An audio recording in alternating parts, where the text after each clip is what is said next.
Hi, everyone. Let's see.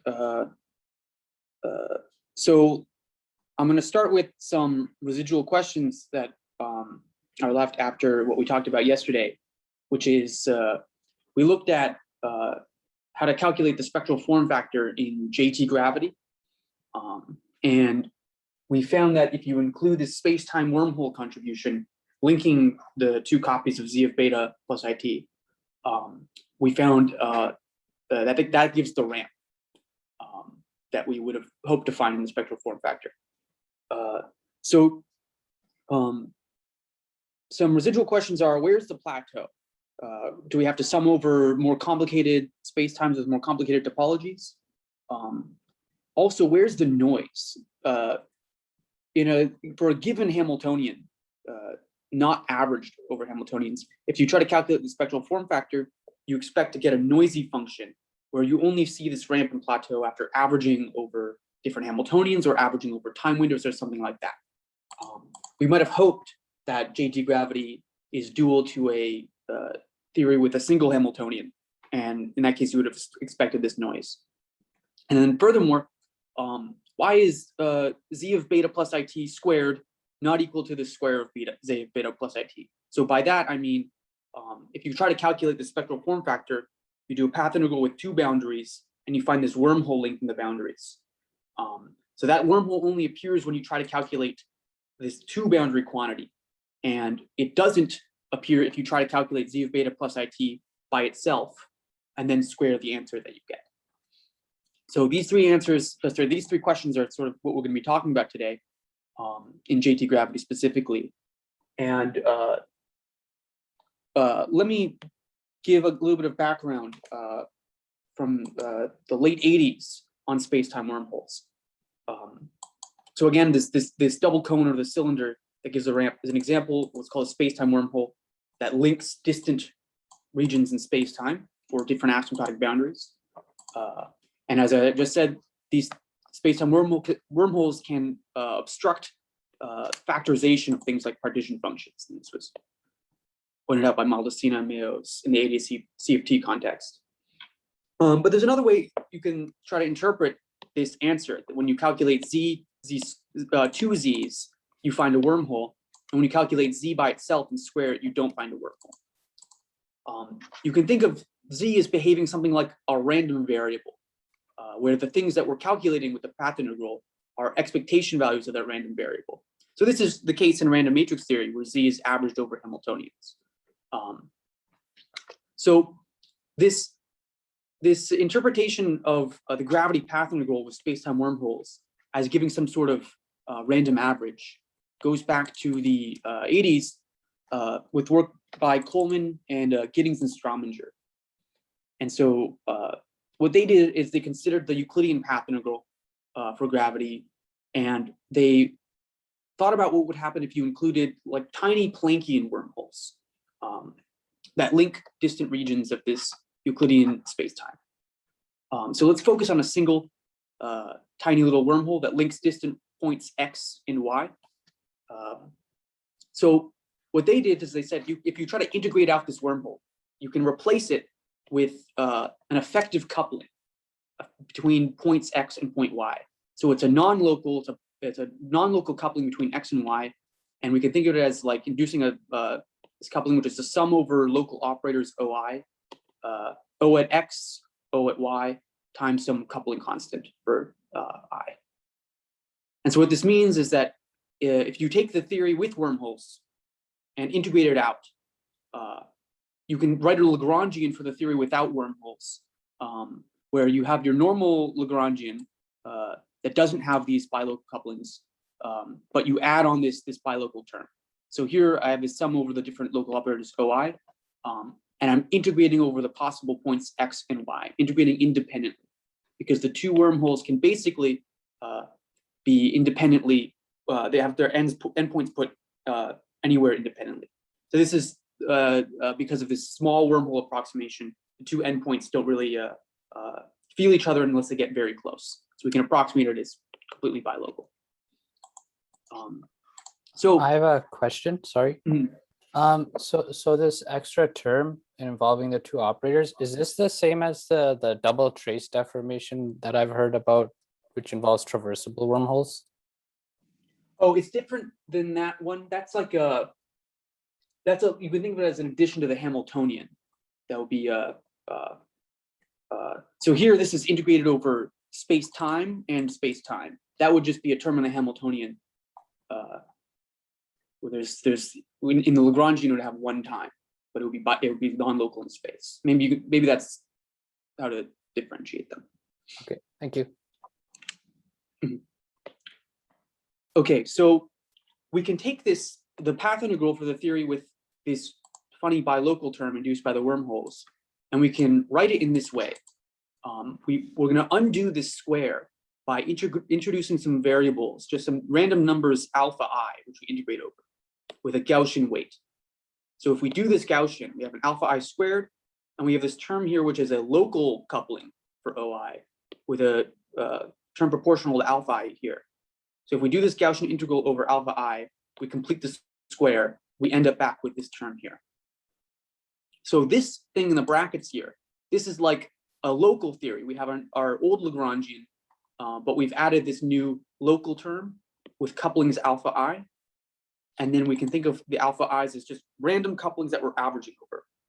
So the theory with the wormholes looks like an average of theories without wormholes, but instead having random local couplings. So this sort of idea that a theory with wormholes looks like some sort of ensemble average of theories without wormholes has been refined somewhat in the ADS-CFT context by Muralf and Maxfield somewhat recently. So back in the day, when Coleman, Giddings, and Strominger were thinking about this, they weren't thinking about ADS-CFT. It hadn't been invented yet. But now these sort of ideas are appearing back in this new context. And so what we're going to be really focusing on today is how JT gravity gives an example of this phenomenon. JT gravity, where we include all the space-time wormholes, is dual to an average over theories. And so basically everything I'm going to be talking about today comes from this paper by myself and Steve Schenker and Douglas Stanford. So precisely the statement is that if you calculate these partition functions in JT gravity, so it's a path integral with boundaries of length or normalized length beta 1 through beta n. So an example would be z of just one beta is the partition function. Z of beta 1, beta 2 is something like this spectral form factor. It's got two boundaries. I'm going to consider the general case with n boundaries. And we sum over all the spacetimes that can possibly link the different boundaries and have all sorts of handles and any sort of topology. So this quantity, the claim is that it's equal to an average over Hamiltonian's H with some random matrix distribution P of H of trace e to the minus beta H. So this is just the normal partition function for a fixed H. We take a product of those and we average over the Hamiltonians with this distribution. And so in the picture here, try to represent this linked thing that the path integral for JT gravity gives is equal to an average of sort of decoupled partition functions with fixed Hamiltonians. So one output of this is that in JT gravity, we did this calculation with the spectral form factor. We didn't find noise, but actually because we're now going to be interpreting that path integral as an ensemble average of theories, we wouldn't have expected noise in the first place. We'd just expect these average features like the rampant plateau. Okay, so because we're going to show that JT gravity is described by a random matrix theory, random matrix integral, we're going to start by talking about solving some more general random matrix theories, more general than the ones we talked about a couple days ago, which was the GUE. So the generality now is that instead of having a quadratic potential for the matrix, we have a general potential, V of H. So this probability is e to the minus L. L is the number of eigenvalues times trace V of H. And this does fall into the so-called GUE symmetry class that we talked about the other day, because this potential here is unitarily invariant. It's trace of V of H. So this is invariant under H goes to U dagger HU. Depends only on the eigenvalues. So the things we're going to be interested in are the partition functions, so averages of products of partition functions. But in fact, just technically, it's useful to study the resolvent instead of the partition function. Resolvent is trace 1 over e minus h. It has poles at the locations of the eigenvalues of h. So here I'm using lambda to describe the eigenvalues because I don't want to use too many e's. So e is like the external energies and lambda is the eigenvalues. And then this resolvent here, we can relate it to the density of states by taking its discontinuity across the real axis. So we're interested in z of beta, but we're really going to focus on the resolvents or the densities. We can go back and forth between them using integral transforms. So we know these, if we know how the correlation functions of these behave, so averages of products of those, we know how averages of products of these behave. So to get an idea of how things are going to work, let's think about just doing perturbation theory in this matrix integral. We'll do Feynman diagrams. So let's write out trace v of h. V is we can write as a polynomial nature, some power series. And let's ignore that. Let's imagine we don't have a linear term for simplicity. We have a quadratic term, we have a cubic term, some coefficients. And we can imagine trying to do Feynman diagrams where we treat this as giving a propagator and these are vertices. And if we use 't Hooft's double line notation, here's some representations of the propagator, where the black lines represent Kronecker deltas enforcing index contractions. So we have a propagator.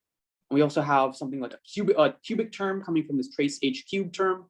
And if there's a trace h fourth or trace h fifth, those will give higher order vertices with more outgoing legs. And so if you calculate something like some product of traces in this matrix integral, and you try to do it by Feynman diagrams, as 't Hooft taught us, we can think about classifying the Feynman diagrams by the topology of the surface which is tessellated by a given diagram. So here, there's a contribution to a 3 trace thing. So trace h to some power, trace h to another power, trace h to a third power, where we have a circular boundary because all the h's are connected together, contracted together with their neighbors through this trace. And then the Feynman diagrams calculating this average of 3 traces, they'll connect together the different h's in these 3 boundaries, and we can think of them as forming some surface, some topology. And if you count the index loops in this diagram, so remember there's this is an L by L matrix. So if we have an index loop in this diagram, it contributes a factor of L. As 't Hooft taught us, the number of index loops is related to the topology of the given diagram. So that diagram with a given Euler characteristic comes with a power of 1 over L to the minus chi of m. So what this means is that we can organize the calculation of resolvents. Here I'm writing the connected part, where we subtract off the 1-point functions or fewer point functions from this thing. So we only include diagrams which connect all of the boundaries. We can express this resolvent correlation function as a sum over the different topologies which contribute to it. And here, because the number of boundaries are fixed, we sum over the genus of this surface. And here, each R or G sub n, where G is the genus, n is the number of boundaries, is given by the sum over all diagrams with that given genus. And here I've written a squiggly equals to because this is actually in general an asymptotic series. It doesn't converge. So with this idea in mind that we're going to study these resolvents in this 1 over L genus expansion, let's define the density of states, or the average density of states, rho naught of E, as this, where we take the density of states normalized. So it's the sum over all the delta functions at the locations of the eigenvalues, divide by L, so it's normalized, and take the L goes to infinity limit. So this is like the large L density of states, some continuous function of E. a couple of lectures ago, I used a little bit of a different notation that maybe I regret, where I had a tilde on this to denote that it was normalized. So in that case, in the GUE, this would be the semicircle formula. But now we're considering more general matrix integrals, not just this GUE, which gives a semicircle. But what we're going to do is not be too general. We're going to restrict our attention to a simple case where it's called a one-cut matrix integral. The density of states has support only on some interval with endpoints, let's say at A- and A+. So here's just a picture of an exact example density of states on this interval. So this rho naught of E is the leading order piece in the 1 over L genus expansion of the density. And so it's related to the leading order piece of this resolvent here, where I've labeled R again by the genus and the number of boundaries. So the leading piece has genus 0. It's just this disk here. And so just to get an idea of how to deal with these matrix integrals a little bit more generally, let's try to solve for R01 in terms of this potential, the general potential for the matrix integral. That from then we'd be able to extract this density as a function of the potential.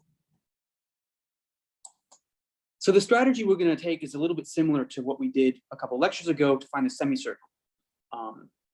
What we do is we write an effective potential for the eigenvalues, where there's a potential V of lambda and this term which comes from the van der Waals determinant for the eigenvalues. And we can think of taking this continuum limit where we replace the discrete sums over energies by integrals weighted by the density of states. And from this action, we can get some equations of motion for the eigenvalues. This equation of motion we can get by varying lambda I here and setting equal to E, and then taking the continuum limit. Or we can think about it as varying with respect to rho here, and then taking the derivative with respect to E. And this equation of motion is just saying that if you have an eigenvalue at energy E, the forces from the potential balance the forces from all the repulsion from the other eigenvalues. And so this equation of motion here, V prime, is this integral. This right-hand side looks like the resolvent, but it's got a principal parts prescription for this integral. That just becomes from the fact that we don't sum over energy I equals energy J in this van der Waals term. But if we take this principal part prescription into account, we can think about this side as just the sum of the resolvent across the real axis. So we have this equation here. So this by itself is not particularly useful. But there's a trick. And the reason I'm going to tell you about this trick is just to sort of illustrate some of the general ideas that go into solving some of these matrix integrals. So these tricks that we'll use to solve the matrix integrals, they all have to do with taking advantage of the analytic structure of the resolvents. And we'll see here is one way how it works out. So let's define a function sigma of x, which is x minus, x minus a plus. Those are the endpoints of the support of the density of states. So let's say we know what those are, so we can compute sigma. We'll later show how to solve for these. So square root of sigma of x, it is going to have branch cut between a minus and a plus. So in the x plane, it's just along the real axis from a minus to a plus. Now we can write the resolvent, or this piece of the genus 0 piece of the resolvent, using Cauchy's integral formula. So here we integrate over lambda around E, where we have to take E to be somewhere in the complex plane away from the real axis. So on the right here, I've drawn the lambda plane that we're integrating over. Here's E somewhere off in the complex plane, and we're integrating around E. So that just picks out the pole, and we get this. So the next thing we can do is deform this contour past infinity to surround this branch cut. So now, why is there a branch cut? There's a branch cut because of this sigma of lambda here, and we know that the branch cut goes from minus a to, or from a minus to a plus. Okay, So then the final thing that we do is we say, okay, we're integrating above the branch cut here, below the branch cut here, and the integrand has this resolvent in it. That just picks up basically the average of this resolvent across the branch cut. So the discontinuity drops out, the average of this across the branch cut remains. But we just derived a formula from this equation of motion for the average of the resolvent across the cut. So that lets us replace this resolvent with the derivative of the potential. Okay, so now we have this formula for the resolvent in terms of this integral of v prime, but it's also got sigma in it. And sigma depends on a plus and a minus. We don't know those yet. But by considering sort of the large E behavior of this formula, which is, we take advantage of these facts that the resolvent as defined has to go like 1 over E at large E, sigma goes is E at large E. We can write these two equations, which are independent of E, two equations that fix the two A's, and then once we know the A's, we can plug them into this to solve for this. Okay, so that was how we found, that's how to find this leading order piece of the resolvent in terms of the potential in this, using this general formula that it looks like it's just pretty hard to solve in general. And notice that this is somewhat different than how we calculated the semicircle in the GUE. There we could do some things more explicitly. It wasn't so involved. So we can also try solving for the pair resolvent correlation function at genus 0 using a different method. And I'm not going to go into detail for this with this, but I'm just going to tell you basically that there's some other technique you can use, and it works for general potential. And in the end, you find some formula for the pair resolvent correlator. This is related to the pair density function that we talked about. And we see that an answer that looks something like this 1 over E minus E prime squared thing. That's supposed to give the ramp. And there's this other term which sort of doesn't matter for typical values of E, but it depends only on the locations of the endpoints of the density. So the important thing about this that I'm just going to point out is that it only depends on the potential through the locations of the endpoints. It doesn't care too much about the potential. So in that sense, it's somewhat universal. Okay, so far I've showed you two ways that were somewhat very different of calculating different pieces for different resolvent correlators. And that might seem not great because we want to solve the matrix integral. We have to come up with these different tricks for each case. And fortunately, it turns out that you can actually find a more uniform procedure that works for all components of the resolvent, for all the terms in the genus expansion. The starting point is what's called the loop equations. And so the loop equations come from saying you take this integral here, integral over the eigenvalues, where the integrand is a total derivative, so it's equal to 0. And the integrand is like this thing, 1 over E minus lambda I, times some products of resolvents times the e to the minus effective action. This has a Vandermonde, it has the potential. And so if you consider different numbers of resolvents in here, you get different sets of equations that it'll give you information about different resolvent correlators.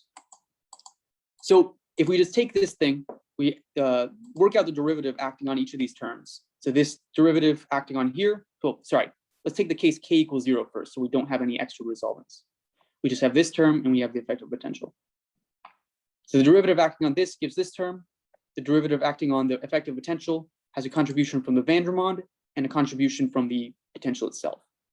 And then, so we can write this equation in this form and rearrange and symmetrize things and find this equation.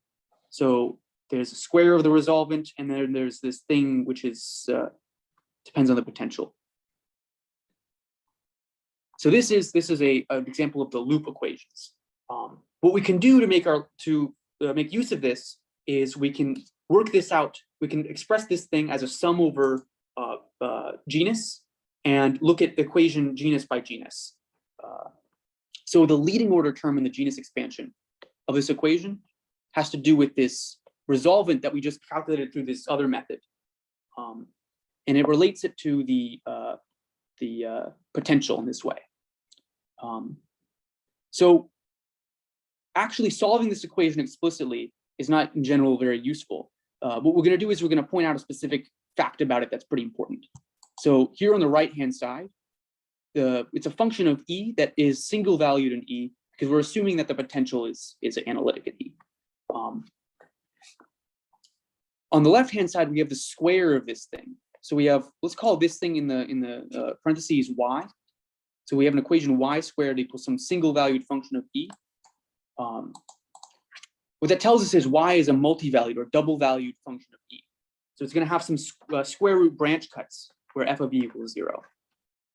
So this function, the spectral curve, which is just like a shifted version of the resolvent, it's in general going to have this square root branch cut behavior. It's discontinuity, for example, if you look at this discontinuity, you can show that y is just proportional to this density of states, the leading order density of states. So this is a bit abstract. Let's look at a specific example.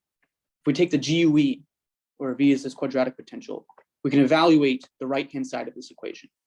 It's pretty simple. We have V prime squared, which is just E squared, minus this thing, which is equal to 1, because all these terms cancel. So y squared is this thing. Take the square root, y is this semicircle. Okay, so the points to take away from this are that if you look at these loop equations for the matrix integral, on the right-hand side of these loop equations, you'll be able to write things which are like single valued in energy. On the other side of the equations, you'll have things involving the resolvents, where these resolvents will have some analytic properties like this resolvent y is double valued. Other resolvents, you can make some arguments about their singularity structure. And so using these loop equations and some tricks that are similar to the thing that we did with these changing around all the contours on this page, you'll be able to basically eliminate these unknown terms, which are hard to calculate because they're single valued. And I have some examples written down here. For example, solving for the genus 1 contribution to the resolvent. I don't really have too much time to go into it. For anyone who's interested, so this is an interesting example where we use tricks similar to how we found the leading order density to refine the loop equation, get rid of the sort of annoying term here, which is in general hard to calculate, and just use the analytic structure of these resolvents to write a formula for the genus 1 contribution in the resolvent, simply in terms of these other quantities. So here, this is the genus 0,2 resolvent thing, which we found a formula for. And here is this so-called spectral curve. This is the leading order density. So the remarkable thing is that if you take these loop equations and process them in this way, as it was done by Einard and these others, you can actually find that the loop equations turn into nice recursion relations for the genus G resolvents in terms of just the leading order density of states, or this y, and this 2 resolvent thing, which is this universal function that I talked about. So instead of having to know the potential explicitly, you can take these loop equations, process them in this way, and give the density of states instead of the potential to solve for these higher order resolvents. So this becomes particularly useful when we try to study a particular kind of matrix integral, which is called double scaled matrix integral. So basically, this is about what this double scaling is about, is taking L, the number of eigenvalues, to infinity. So the reason we want to do this is we're interested in looking at a matrix integral which describes JT gravity. So JT gravity has this density of states, the sinh of square root of E, and that grows forever. And so if you look at the integrated density of states, there's an infinite number of eigenvalues. So if you try to make a matrix integral with an infinite number of eigenvalues, you have to sort of think about it as regulating an integral with finite number of eigenvalues. So for example, we can think about a matrix integral where we choose the potential so that the leading order density of states is this function, which is like sinh of some semicircle.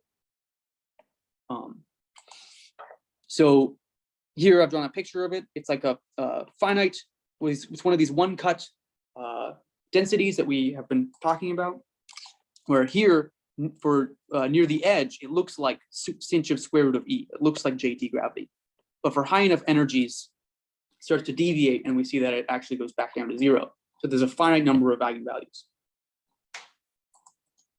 But if we take this density of states and take, we shift E so that the edge is at 0, and then take A to infinity, the right edge of the spectrum will go off to infinity, and the density of states will approach this JT gravity formula. So in this limit, there will be an infinite number of eigenvalues, but the density of states at a fixed energy stays finite. So that's okay, because so what we've been talking about is this 1 over L expansion for these matrix integrals. And you might think, okay, in this case, we're taking the L goes to infinity limit, so that expansion should become trivial. Well, it turns out that the right way to think about it is not so much as a number, 1 over number of eigenvalues expansion, but 1 over density expansion. So in these finite L matrix integrals, the density is proportional to L. So a 1 over L expansion is like a 1 over density expansion. But in these double scaled integrals, you find just a 1 over density expansion. So here, I've written an expansion for the resolvence in terms of powers of e to the s naught. I'm doing that because here we're taking the density of states to be proportional to e to the s naught. So in JT gravity, this came from the topological term in the action. So the density of states comes from the disk, which is just proportional to e to the s naught. What we're going to do is we're going to consider a matrix integral where we choose the leading order density, rho naught, to look like this thing. So this determines this function y I'm talking about. Where now we're thinking about e to the s naught as just some constant number, some parameter that's sort of proportional to L in a limit.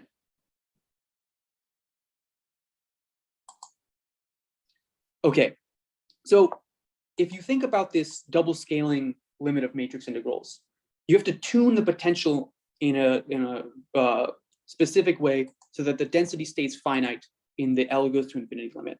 And often it's somewhat complicated in terms of the potential.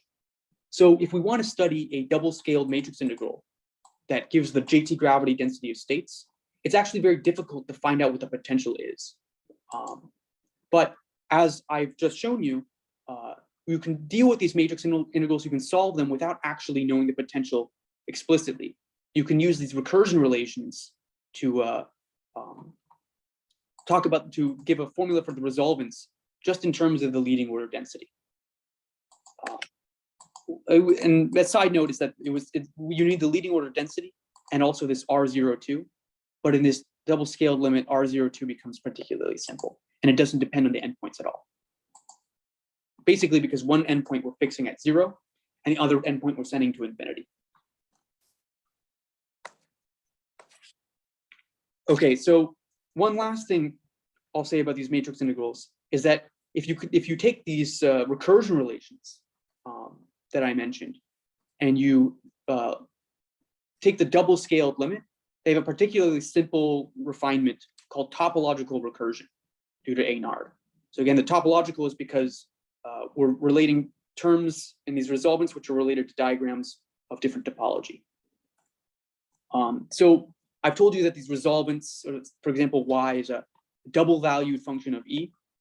If we define a z to be z squared equals minus e, the y and all the resolvents are single valued in z. So z is a nice number instead of e to use for these quantities. So we take this rho naught of e to be this JT gravity density of states. It's just a sine of z in that z coordinate.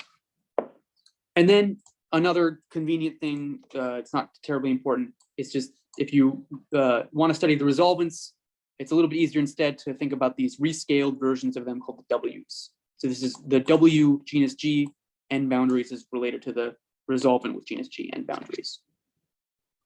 Okay, so what Einar did is he found this nice formula for the genus G n-boundary resolvent in terms of other resolvents that are somewhat simpler. And so basically this is the general form of these recursion relations that I told you about earlier, where we had some contour integrals for those formulas. They turn into these just taking residues. And the important thing to notice about this recursion relation is that the genus G n-boundary resolvent can be written in terms of the genus G minus 1 term, more boundaries, and a product of resolvents where the genus for these two guys sums up to G, and the number of boundaries sums up to n plus 2.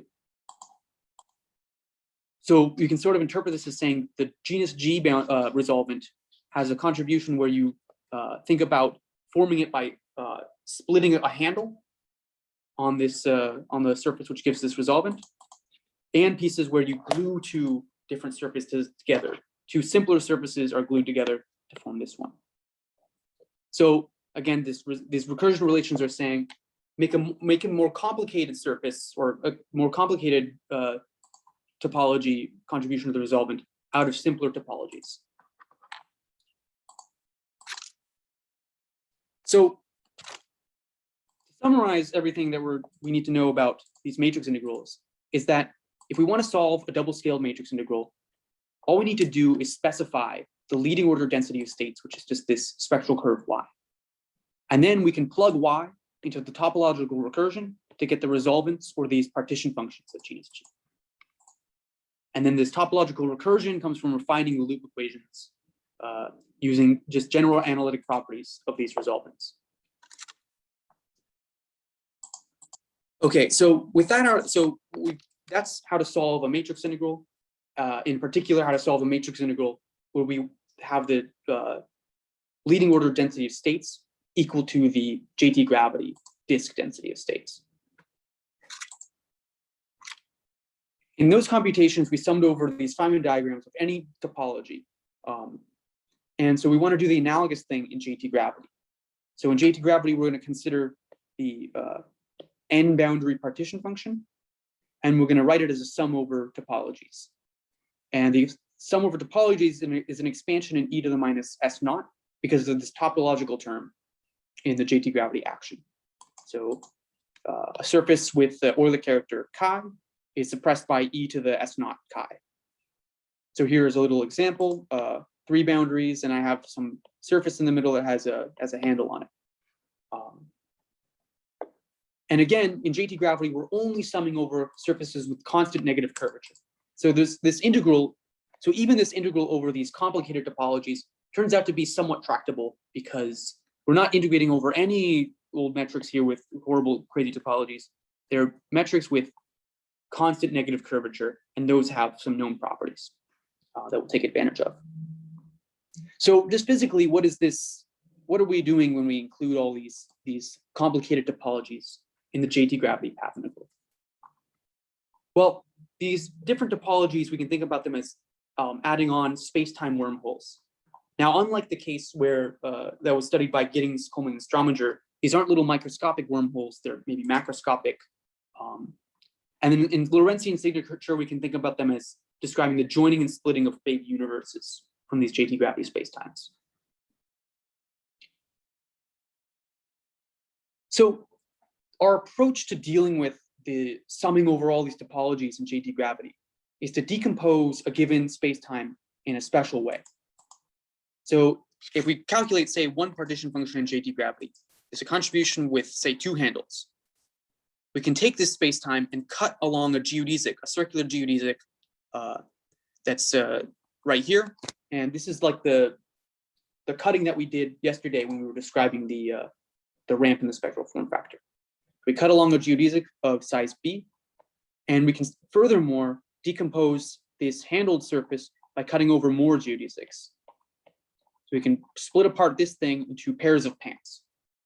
So you can always make this sort of decomposition, where you take one of these general contributions to JT gravity, split off these trumpets by cutting along some circular geodesics, And then furthermore, you can split this thing. This thing has circular geodesic boundaries.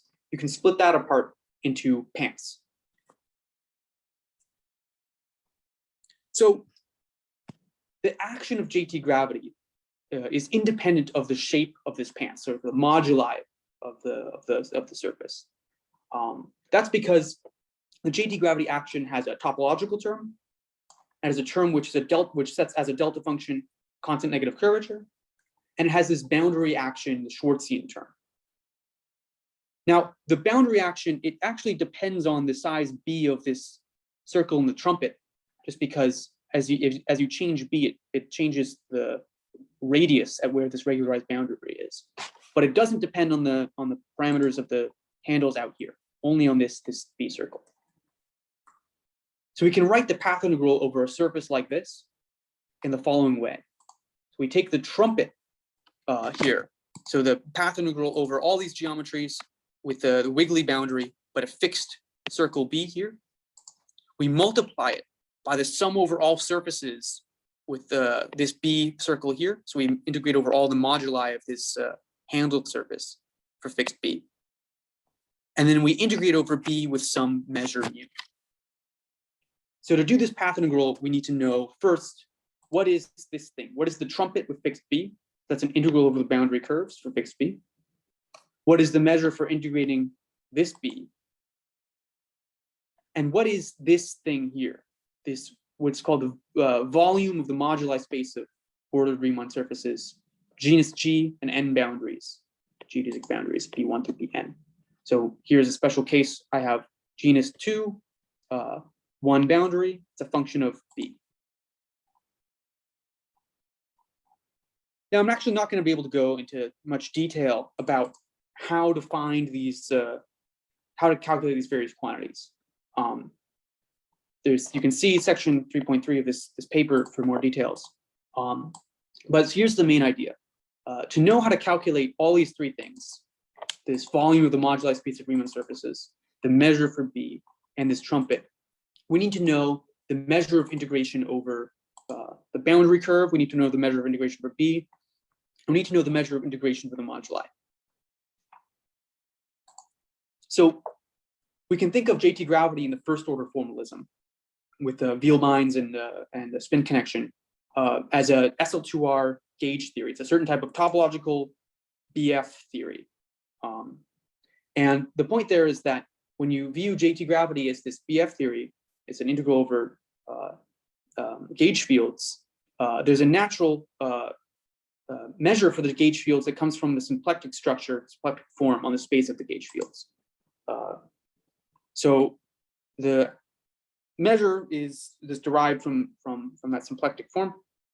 And then from that measure, you can calculate this integral over the trumpet. So there's a measure for the integral over the shape of the boundary. And it turns out to be one loop exact, much like the disk path integral that I talked about yesterday. The measure for the integral over B, when I glue the trumpet, it's this measure that I mentioned briefly yesterday. You integrate over the size of B and also the distance you twist by when you glue together. The distance is tau. Now, when you glue B, the trumpet to this surface, it's independent of the twist, so we can just think about integrating over the twist angle from 0 to B, and you get B dB. And this measure here over this twist and size is called the Weil-Petersen measure. And also, when we glue these pants together, we can think about the pants as having a circle of size B, and we glue them with some twist, and we integrate over the B and twist of each gluing with the same measure, the same Petersen measure. But we have to be really careful. So if you take a surface like this, decompose it into pants, you write it as an integral over pants glued together with this measure here. You're not freely integrating over the B's and the taus. That's because the way of the decomposition of this surface into pants is not unique. So if you try to integrate freely over these lengths and twists, you'll overcount. So this is analogous to, like, a way to think about this is, it's very similar to how if you try to form a torus by gluing together a cylinder, you have to integrate the length and twist over a fundamental domain.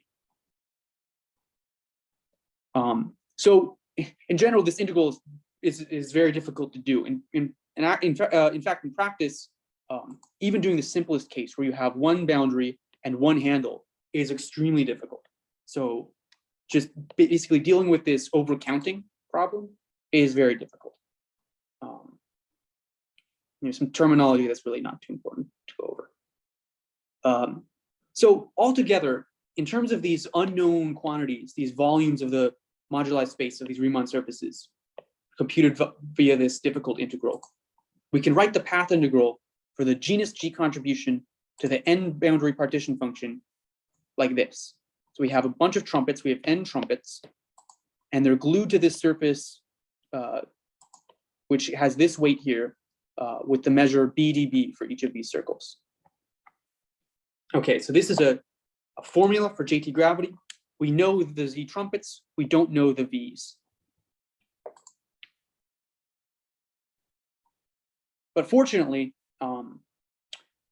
Mirzakhani has a wonderful recursion relation for these volumes. And his recursion relation is going to be basically equivalent to this topological recursion. So it turns out, so these, just the side comment, these volumes, they're polynomials in the lengths of the boundaries. So it's not important, I shouldn't mention that. The rough idea is that if you think about the surfaces with, say, one boundary and two handles, our goal is to understand what's the volume of the moduli space of this surface. And we can think about it as related to the volumes of the moduli space of simpler surfaces glued together in all the different possible ways. So for example, we can think of this surface as formed by gluing together these two simpler surfaces, or by cutting a handle and then gluing these two things together. Now, again, when we do this gluing, we try to create a surface like this by gluing together simpler pieces. It's very, very difficult to deal with this overcounting problem. But Mirzakhani came up with a really very clever way to deal with it and gave some recursion relations, which I'm not going to write down explicitly. I'm just going to say that this is sort of the rough idea, and there's some here's some references if you're interested in learning more. And so this idea of splitting up the surface into simpler pieces, reminiscent of this topological recursion formula, where the resolvent at genus G came from resolvents that were somewhat simpler, but like glued together in some way. And in fact, these recursions are equivalent. And this was proven by Eynard and Aranton.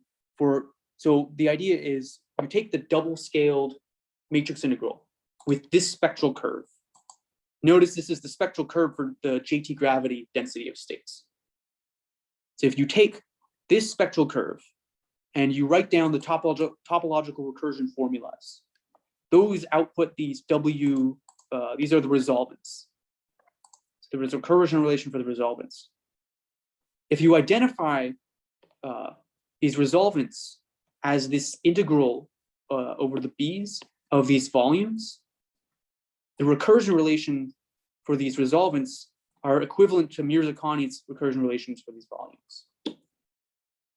Okay, so these unknown things in our formula for JT gravity, there's a way to compute them by using recursion relations given by Mirzakhani, or by using recursion relations from this topological recursion. So let's take our formula for the partition functions and in JT gravity and in a matrix integral, and we're going to compare them using this formula. So we're going to start with the matrix integral formula for the genus G contribution to the partition function and boundaries. So the partition function we can write in terms of a resolvent like this. We have integrals over the energy with these Boltzmann weights. And let's change variables to this Z from E, so we can make contact with this topological recursion. So we change e to minus z squared, and we replace this resolvent with these w's. So the partition function is this integral over the z's of the w's. So w is the thing which in Arden or Rontin related to the volumes. So let's plug in their relation. So this is a partition function of the matrix integral dz's, and now we've plugged in integral db's of these volumes.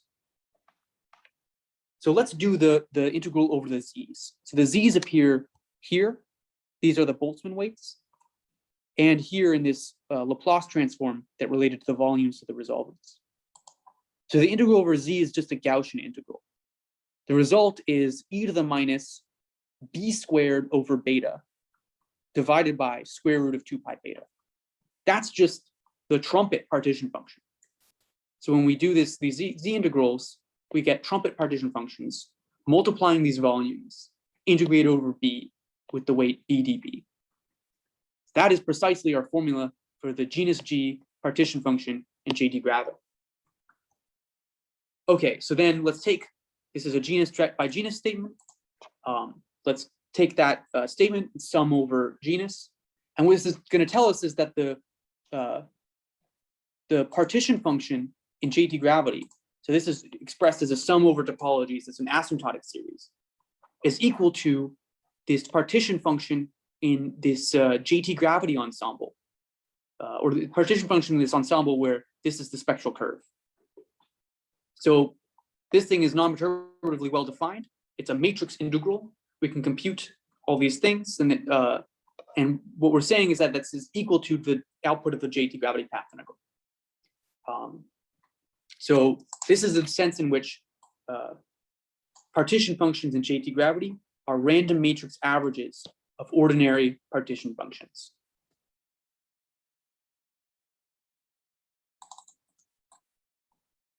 So each element of this ensemble of random matrices is a double-scaled matrix H, so it has an infinite number of eigenvalues, but each matrix has a discrete spectrum.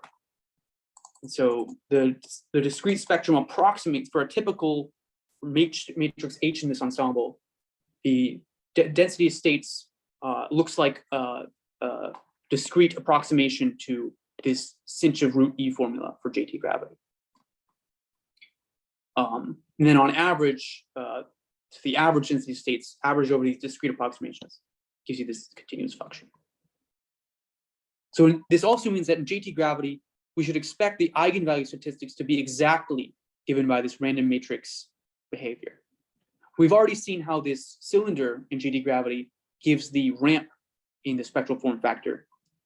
The exact equivalence between JT gravity and this matrix integral means that we expect the sine kernel formula to hold. We expect any sort of random matrix level statistics to hold in JT gravity.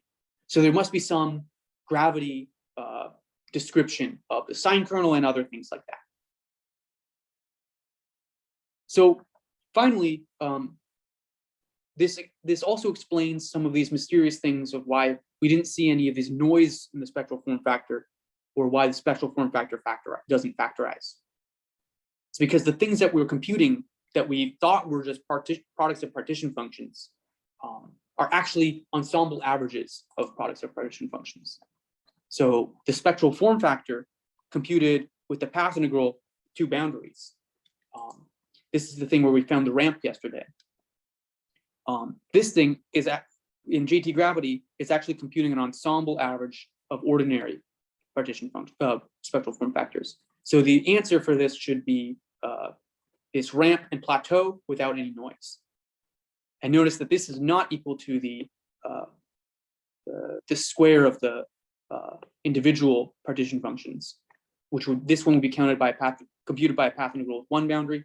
This would be computed by a path integral with another boundary. Okay, so maybe actually I have to stop here and say, so this fact that JT gravity, the path integral for JT gravity gives answers for partition functions which look like ensemble averages. This is surprising from the point of view of ordinary ADS-CFT. So usually in ADS-CFT, We know that the CFT is a genuine fixed system. It's got some Hamiltonians. For example, you can take n equals 4 super Yang-Mills. That's got a Hamiltonian single one. And when you compute partition functions, you just compute trace e to the minus beta h times trace e to the minus beta h, just take a product of those. You don't average over anything. So that's the ordinary examples of ADS-CFT that we're used to, are not these ensemble averages. So JT gravity is different in this way from ordinary examples of ADS-CFT. On the other hand, these things that I mentioned earlier in this lecture, due to Coleman's and Giddings and Strominger, and also more often Maxfield, are suggesting that from the path integral point of view in the bulk, this ensemble averaging is sort of natural. So there's a bit of a tension here between the gravity path integral liking to give ensemble averaging and ordinary ADS-CFT not having averaging. So this is going to be the subject of what Steve Schenker is going to talk about tomorrow.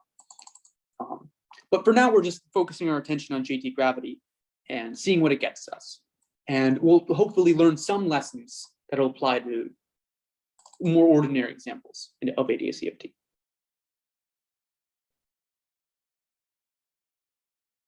So finally, so I guess I have 15 minutes left, right? This part I was possibly going to skip, but let's talk a little bit about the some non-perturbative effects. So I'll go back a couple of slides. So we found that this this formula for the partition function in JT gravity, we looked at it genus by genus in this genus expansion. So the genus expansion turns out to be asymptotic. I'll explain a little bit more in a moment. But the matrix integral itself, it's not necessarily defined by its genus expansion. We can take the matrix integral and we can just say for finite L, we can write a convergent integral and it gives an answer. And we can take the L goes to infinity limit of quantities that have well-defined limits, and they should be just non-perturbatively well-defined. So what we're going to do is we're going to take this matrix integral as the non-perturbative definition of JT gravity beyond the genus expansion. And we're going to see what it gives.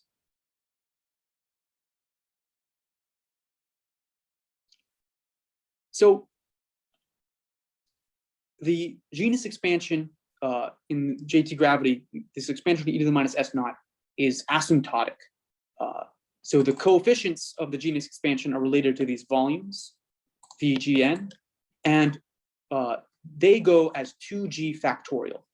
So it's this very rapid growth so that the genus expansion doesn't converge.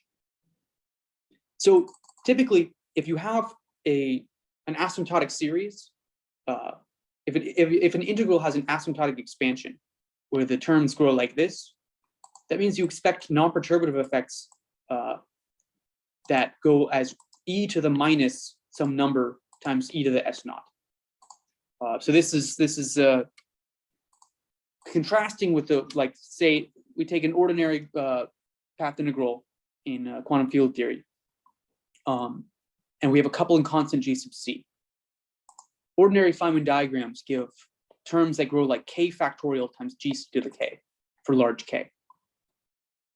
And through some general facts about how asymptotic series are related to non-perturbative effects, this fact that you have 1k factorial means that you expect non-perturbative effects that go as e to the minus 1 over the coupling constant squared. So this is the typical weight of like an instanton in quantum field theory. So the fact that we're seeing this 2g factorial, and we get an answer that's like e to the minus 1 over a single power of the genus expansion, this is more like what we see in string theory. And that's not surprising because we're summing over these spacetimes, they look like string world sheets. So if we think about e to the minus s naught as a string coupling, the non-perturbative effects we expect are like e to the minus 1 over g string. Those are the typical weights of D-brane effects in string theory. So in fact, the sine kernel formula that we expect to find based off of random matrix universality, this precisely has that character. So the sine kernel here has this term which is sine squared of rho times delta E this is the formula that applies in sort of more general case for a double scaled matrix integral. The formula that I wrote a couple days ago, it was sine squared of L times the energy spacing. But in the GUE, for example, rho total, the total number of eigenvalues, the density at E, is just proportional to L. So we can see they match up in this finite L limit, but this is the generalized case. So rho total in JT gravity is proportional to E to the S naught, this genus counting parameter. So we think about sine as this oscillating thing, it's E to the number times I times E to the S naught. So this is in line with our expectations for the non-perturbative effects, except we have this funny imaginary action for the non-perturbative effects. That means these effects oscillate rapidly instead of being doubly exponentially small in the entropy.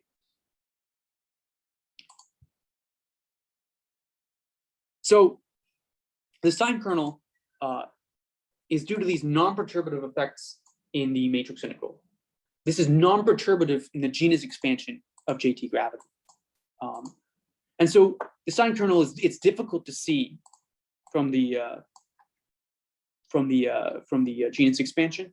There's a possible way to get around it that due to some work by Okiyama and Sakai, where in some limit you may be able to resum an infinite number of terms in the genus expansion to see the plateau. But if we want to study the sine kernel directly, we have to go beyond the genus expansion.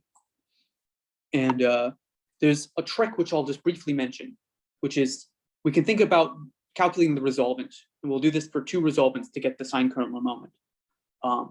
We can think about the resolvent in this stupid way. Take the resolvent, multiply it by the determinant of E minus H, divided by the determinant of E prime minus H, take the limit E prime goes to E. Okay, so you might think, how is saying this going to help at all? Well, let's write out the determinant as E to the trace of the log of E minus H. You can write that as E to the something which is like an integral over the resolvent. So then let's expand this thing out, this exponential, and get 1 plus 1 resolvent plus 2 resolvents, so on and so forth. But let's call this integral sometimes T of E. So when we calculate the resolvent this way, and we write the determinants like this, we have a sum over an infinite number of resolvents. So we have R of E times this series in resolvents.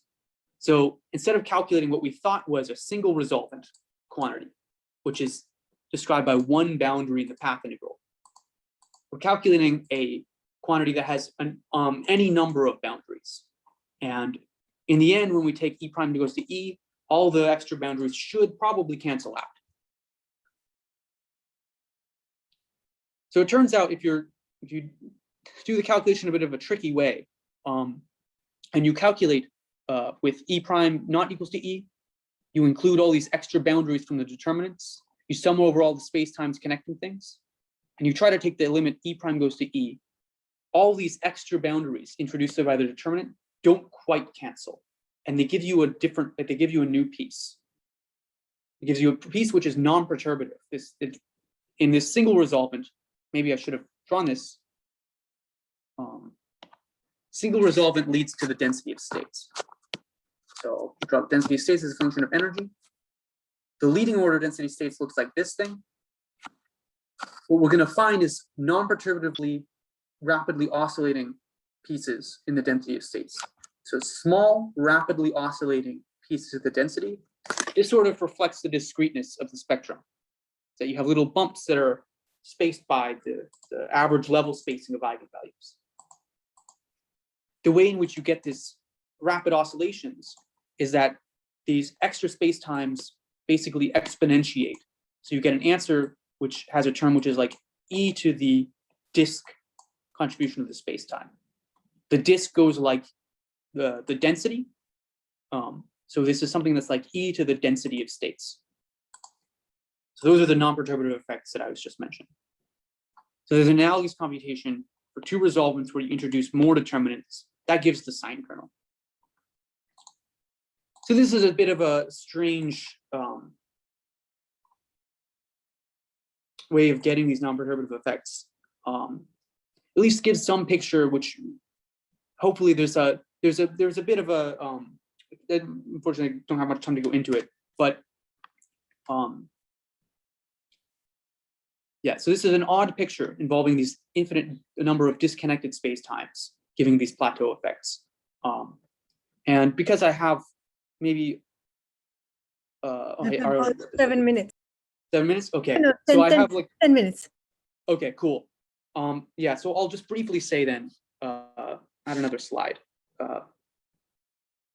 Along the lines of what we were talking about yesterday, what do these de Bruijn effects mean? Well, so say we are calculating the spectral form factor. And we looked at this contribution where we have one copy of the space-time and another copy of the space-time, and they trade a closed universe, trade a little baby universe through this cylinder. What I said yesterday is that the rules for JT gravity are that we don't allow any external baby universe states. So we didn't have something like this. So this is just a rule that we decided on to define JT gravity. We don't have spacetimes like this. Well, so when we tried to equate JT gravity to this matrix integral, perturbatively we summed over spacetimes like this top thing here with no external baby universe states. But then we found this matrix integral definition of JT gravity, and they have these non-perturbative effects where there's a bunch of other boundaries out there introduced by these determinants. So the gravity interpretation of them looks actually more like this thing here, where what we have is, say, our two resolvents, resolvent 1, resolvent 2, and they're allowed to connect to extra space-times that were created by the determinants. They're allowed to connect to them. These can connect to each other. And we can think about the disconnected pieces here as giving some sort of normalization factor. And so there's a way in which you can think about these extra non-perturbative effects, saying, well, non-perturbatively, you're allowed to let the baby universes, you're allowed to emit a baby universe in some external state. And the external state is described by the path integral over these boundaries here. So it's not just, you're not picking any random baby universe state by hand. It's somehow coming out of the path integral when you consider these non-perturbative effects. So to go back to our picture of the ramp, we saw that the ramp came from allowing this large baby universe to be emitted that shortens the space-time. So the plateau means that at some very long time, your black hole has grown to a exponentially long length. You can emit a closed universe, a little baby universe, in some state. So instead of trading it to this thing, you can trade it to this guy, or you can emit it in some state. And the state here is correlated with the state here because these geometries are allowed to connect together. And that state affects so it's an additional contribution to the path integral that also is allowed to shorten the space-time. But it comes with a sort of a minus sign, which cancels some of the ramp contribution. So at these plateau times, there's sort of two competing effects. One is this cylinder where you trade a baby universe. Two is these external baby universe states. They both allow you to shorten the Einstein-Rosen bridge and get a non-decaying answer.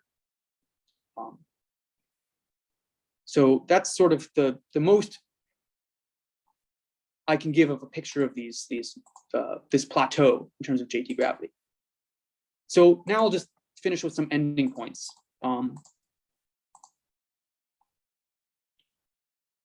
So JT gravity is an example of this general thing talked about by Coleman, Giddens, and Strominger, where space-time wormholes lead to having an ensemble average of theories.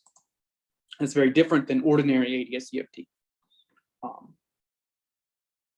So another point is that this plateau was very weird. So it's not simply related to the genus expansion. It has this many extra boundary description.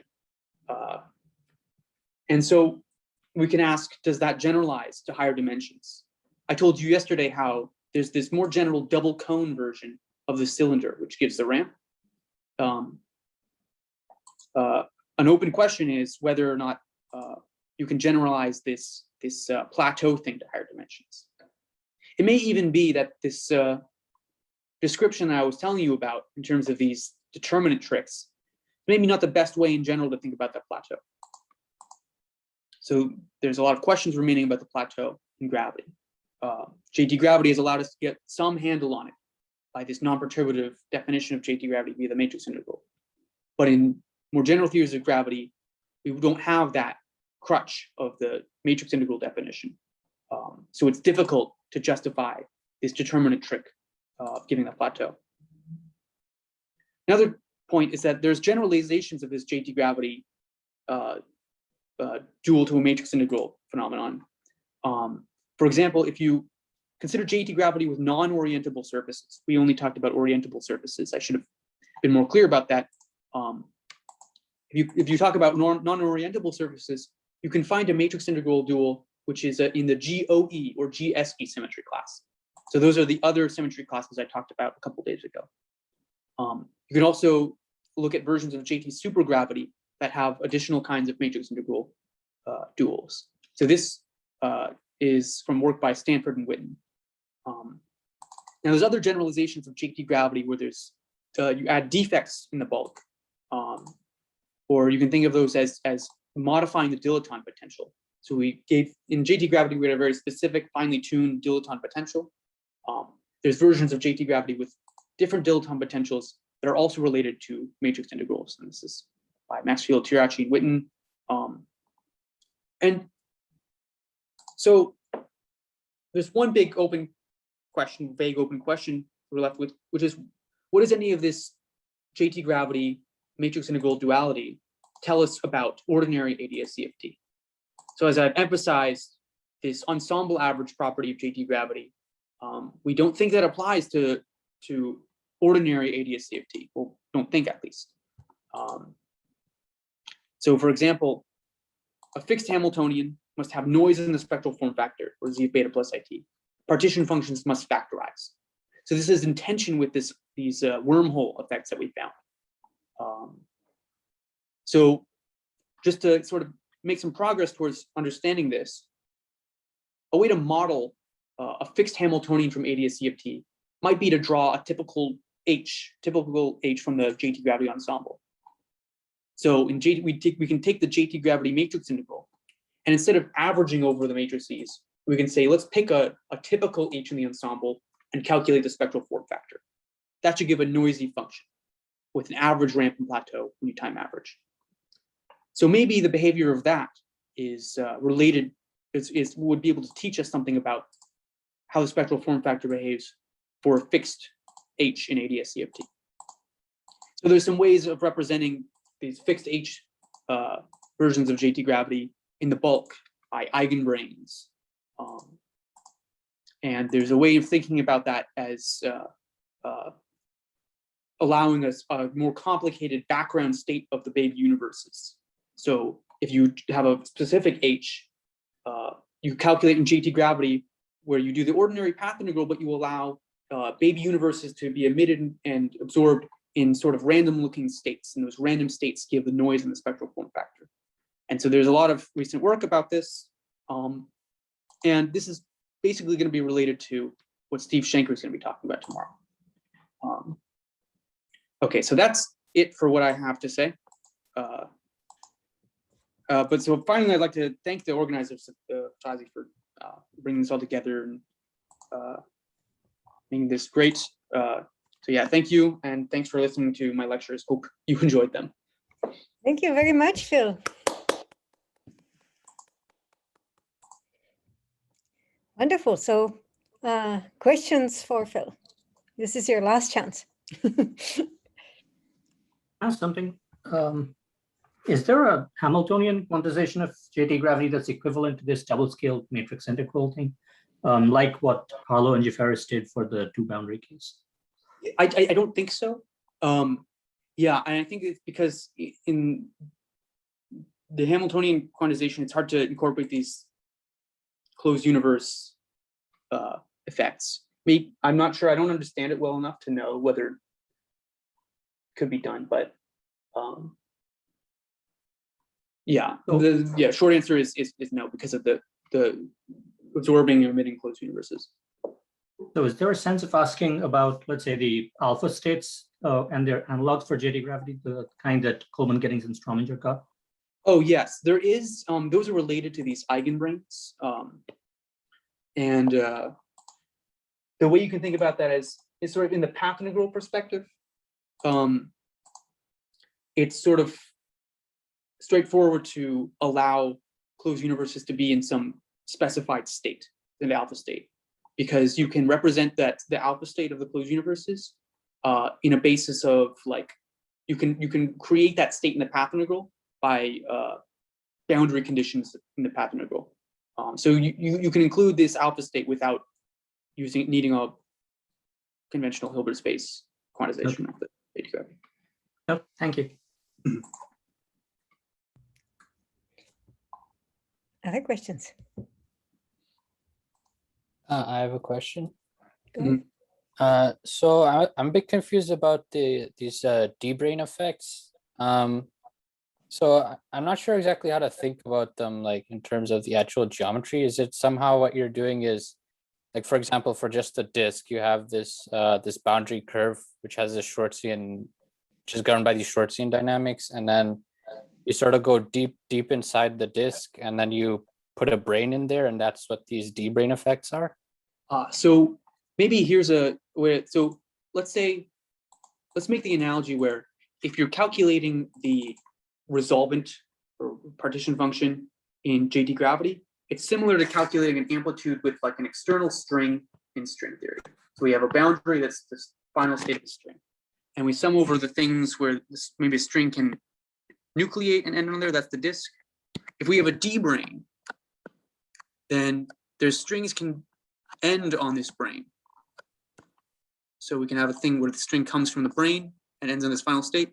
We can also have strings which live on the brain, or something like just a disk. So the picture in string theory is that there's these disconnected world sheets that live on the D-brain, and there's the world sheet with your like external state can connect to the D-brain like a cylinder. So in JT gravity, we're thinking about it in a slightly different way, where we're now, instead of thinking about this as an external string state, we're thinking about it as like a partition function, or if we calculate the spectral form factor, we can think about it as one of these amplitudes where we evolve the thermal field double state. In that case, this cylinder connecting to the D-brain, we can think about it as, well, this is one way to think about it, is as there's some space-time D-brain out there, and it's allowed to create closed universes. So instead of creating strings, it creates closed universes, and the closed universe is absorbed by the space-time. It can create them, or it can absorb closed universes, which are emitted by this. So that's the way I like to think about it, is that these D-brain effects, they create or absorb closed universes, and those can interact with our black hole. Okay, so if I were to throw a particle into a black hole, it would disappear behind the horizon and end up in one of these baby universes. So it could be, so this, if you throw in a particle, it can be taken away by a closed universe, and then the closed universe can end on a D-brain. So it's like a D, it's like a, the D, there's no sort of ambient space-time here. These strings live in a target space. Here we're not really thinking about a target space. So this D-brain doesn't live, so it's not an object that exists in time or whatever. So you can think about this as just a final state for the space-time instead of ending on an object or whatever. So if you throw a particle into the black hole, it can be absorbed into a closed universe, which pinches off and ends in some state described by the D-brain. Okay. And can I just follow up with one more question? So all these wormholes, you've described them in a Euclidean signature. Yeah. Mhm. So is there any like sensible way of thinking about these geometries in a Lorentzian signature? Yeah, so this is tricky because so there are ways, and sort of like what we were seeing yesterday, it's not quite unique. There's different ways of, if you take, say, the calculation of z of beta, which is a Euclidean spacetime calculation, and you continue beta plus it. One way to think about it is the way I described yesterday, where z of beta plus it is like one of these amplitudes evolving the thermal field double. And then there, the geometry has pieces of Euclidean and Lorentzian space-time, or in general, you'll have pieces that are complexified.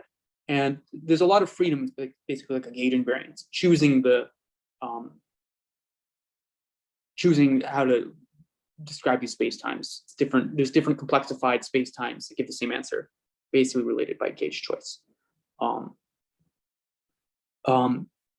The way I like to think about it in general is, if I'm calculating something like z of beta plus it, I have the Lorentzian stuff going out near the boundary here. So I like to think about these amplitudes, and then all the higher genus stuff I like to think about as I've emitted a closed universe, and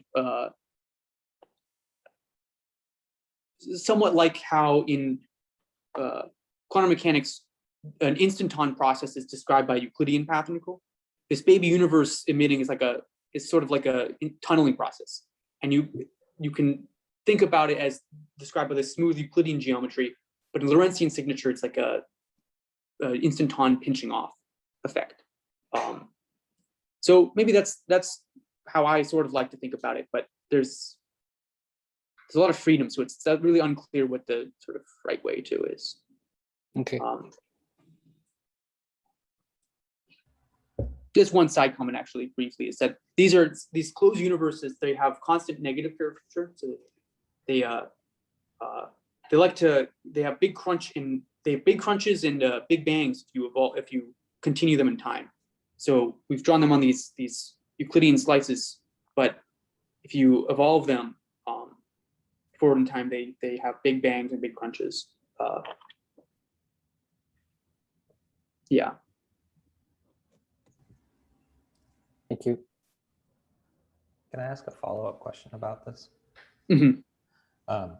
So this could be totally out there and just the wrong way to think about this, but the discussion you were just having made me think of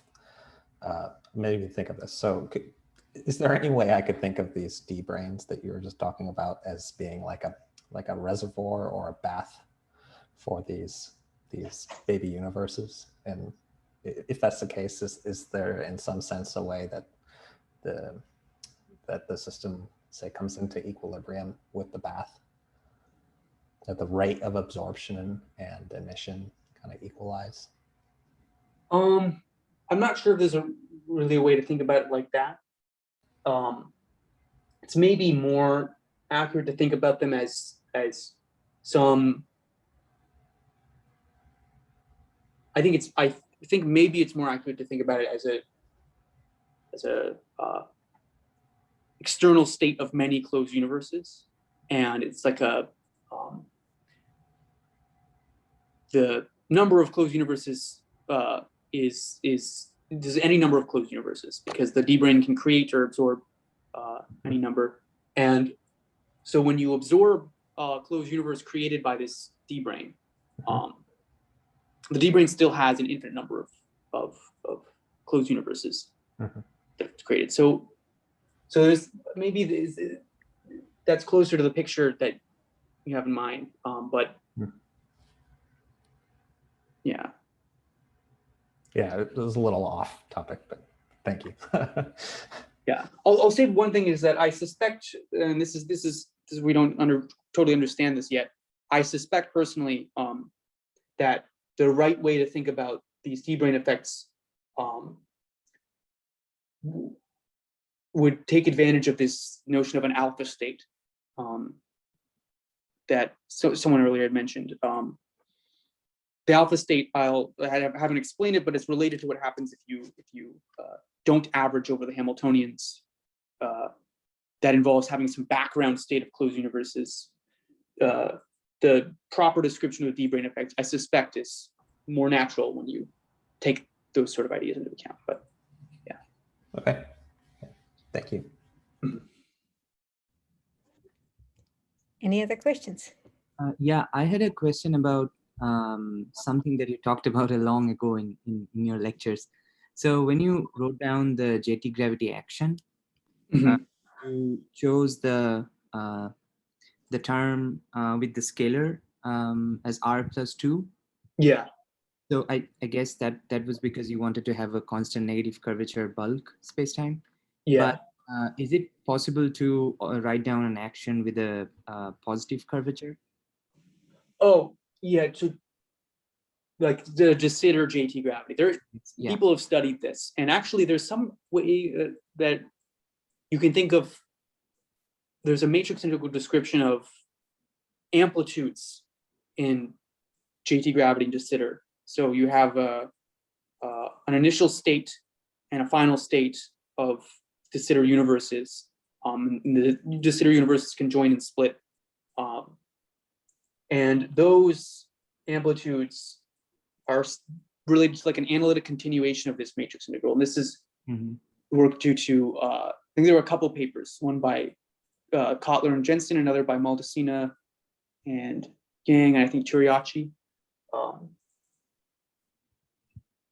Yeah, so there, I don't really understand that too much, but short answer is I think yes, you can study JT gravity with positive cosmological constant, and you can use this matrix integral relation to study it. And is that, I mean, people have done that only in 2D or in? Oh yeah, sorry, just in 2 dimensions. So all this JT gravity matrix integral stuff, in this precise relation between the path integral for gravity and a matrix integral, this is all special to JT gravity and generalizations of it. We don't have there's no other examples that we know of. There's some progress on trying to understand versions of 3D gravity as other ensemble averages, but the thing we saw today is somewhat special. Okay, thank you. Anything else? Ask one more. Go ahead. So in this Maroff and Maxfield paper that you mentioned, they, in the Hilbert space that they obtained with the alpha states, their Newton's constant was no longer a free parameter in that Hilbert space. But this is kind of a qualitative difference from JT gravity. So would you expect that JT gravity can be completed into some structure which no longer has this qualitative difference, or can Maroff and Maxfield never bridge this gap with JT gravity? Yeah, so that's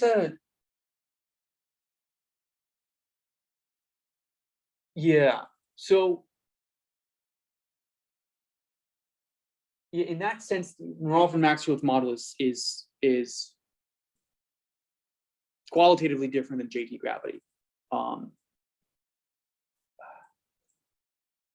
So it's not like you can't think of it as like a continuously related to JT gravity, for example.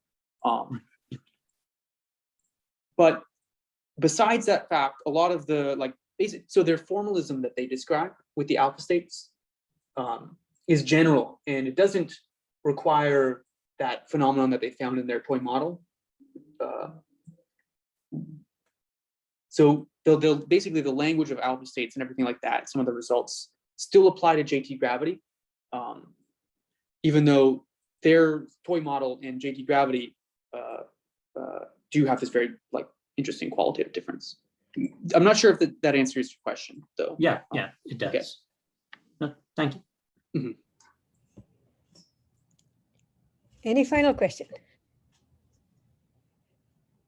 Okay, so if not, then we can stop the recording and thank Phil